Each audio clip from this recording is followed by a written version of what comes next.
Лекарите во Македонија се повеќе ја напуштаат земјата, населението старее, а низ повеќе градови во Македонија се соочуваме со недостиг на медицински кадар, вели првиот човек на Сдруженијето на лекари по семејна медицина Драган Ѓорѓиевски.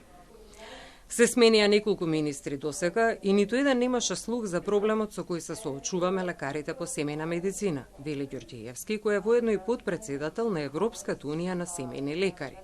Доколку се има предвид дека ЕУ со години нанасад функционира со лекари по семејна медицина и кај нив бодовите се платени.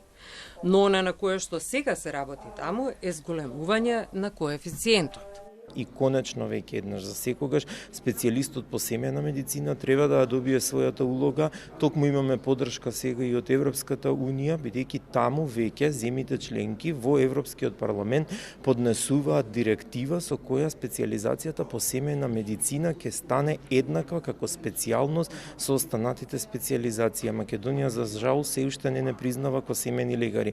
Не може општ лекар да има иста плата со специјалист по семејна, не може капитацијата на општ лекар да биде еднаква со специјалистот по семејна медицина. Во меѓувреме, генералниот директор на Фондот за здравство, Сашо Клековски, ги повика сите матични лекари кои работат во руралните средини и млади доктори кои би сакале да работат во руралните средини, вклучувајќи го и Сдруженијето на приватни лекари, да дадат свој предлог во оваа насока. Најави менување на правилникот кој го регулира ова, зголемување на финансирањето, либерализација на условите за рурални матични доктори и да се има јасна слика што е она што досега ги одвраќаше да работат во овие средини.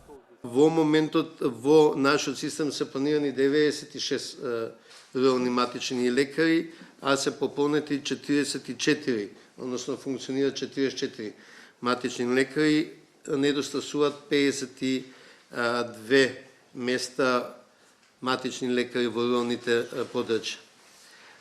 Во основа тоа значи дека имаме помалку од 50% исполнетост на руралните амбуланти и тоа е знак за тревога дека треба да бараме мерки понатаму.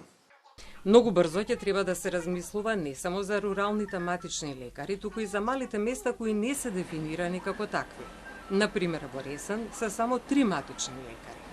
Демографската возрастна структура на матични лекари е исклучително лоша, смета Клековски, и за 10 до 15 години ќе има сериозна криза во покриеноста, што не е случај само со Македонија, туку и во Европа, која се соочува со криза во примарната здравствена заштита.